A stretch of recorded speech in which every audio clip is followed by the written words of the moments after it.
আসসালামু আলাইকুম। আপনারা দেখছেন সিবিএন টিভি ইউএসএ সংবাদ বুলেটিন। সাথে আছি আমি সারিকা মৌসুমী। শুরুতেই এসেনশিয়াল হোম কেয়ার সংবাদ শিরোনাম। সৌদি আরবের শীর্ষ বৈঠকে বসেছে যুক্তরাষ্ট্র ও ইউক্রেন। মাস্কের নির্দেশনা অনুসরণ না করতে বললেন ট্রাম্প।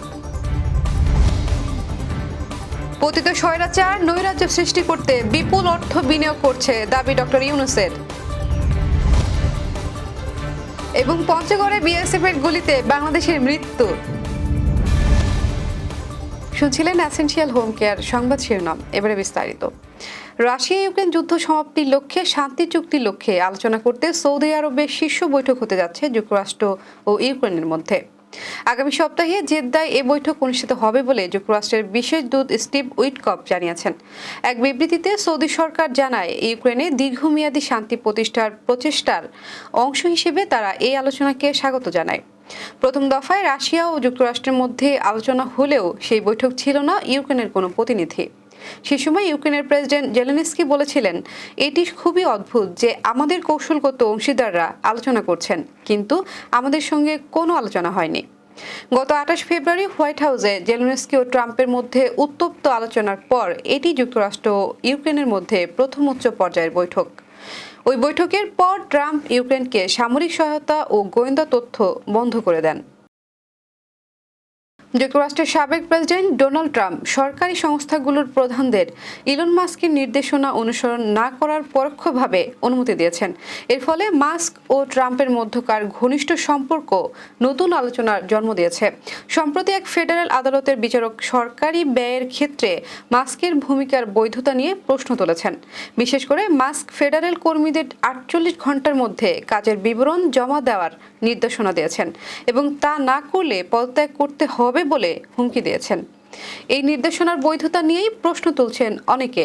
এদিকে ট্রাম্প ও মাস্কের সম্পর্ক বেশ ভালো বলে মনে হলেও ওয়াশিংটনের রাজনৈতিক মহলে গুঞ্জন রয়েছে যে এই বন্ধুত্ব দীর্ঘস্থায়ী নাও হতে পারে। অনেকে বলছেন, দুই প্রভাবশালী ব্যক্তিত্বের স্বার্থের সংঘাত অদূর ভবিষ্যতে নতুন মোড় নিতে পারে। বিশ্লেষকদের মতে মাস্ক ও ট্রাম্পের মধ্যে রাজনৈতিক ও ব্যবসায়িক সম্পর্কের এই নতুন মোড় 2024 সালের প্রেসিডেন্ট নির্বাচনে গুরুত্বপূর্ণ প্রভাব ফেলতে পারে। তবে আপাতত মাস্কের কর্মকাণ্ড নিয়ে বিচারকদের প্রশ্ন এবং ট্রাম্পের অবস্থান ওয়াশিংটনের আলোচনার কেন্দ্রবিন্দুতে পরিণত হয়েছে। প্রধান উপদেষ্টা প্রফেসর ডক্টর মোহাম্মদ ইউনূস বলেছেন, পতিত স্বৈরাচার দেশে নৈরাজ্য সৃষ্টি করতে বিপুল পরিমাণ অর্থ বিনিয়োগ করছে।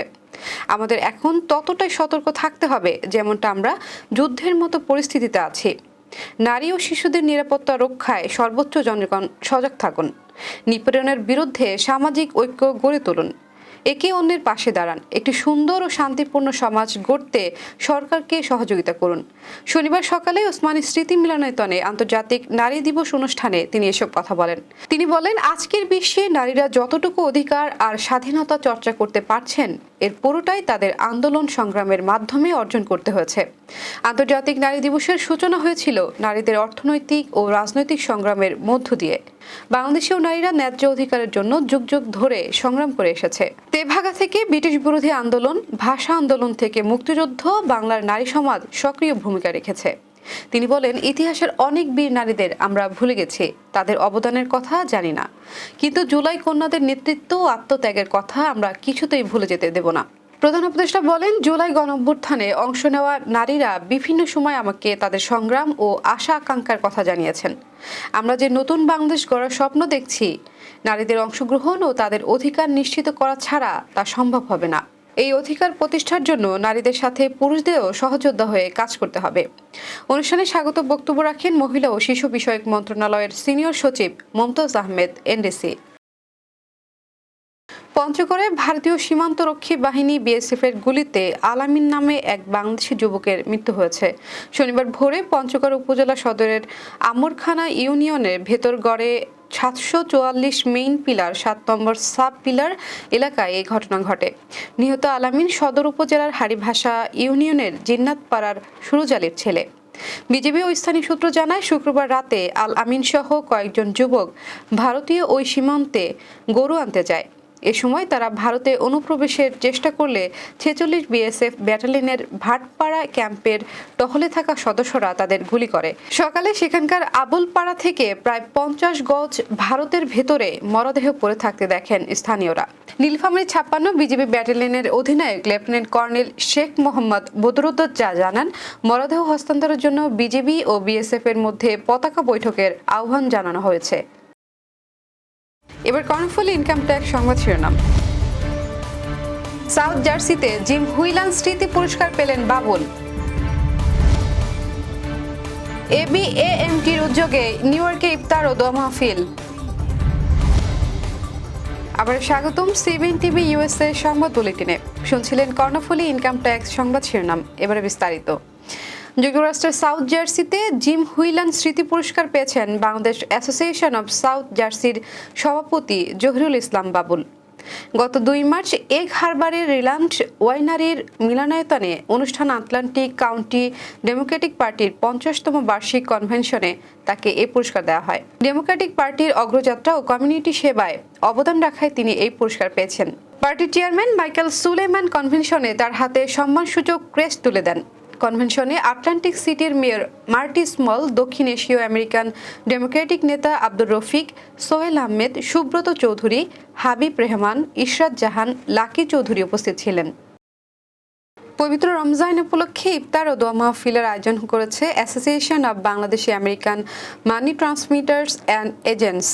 গত 6 মার্চ নিউ ইয়র্কের জ্যাকসন হাইটসের সানাই পার্টি হলে এই আয়োজন সম্পন্ন হয়।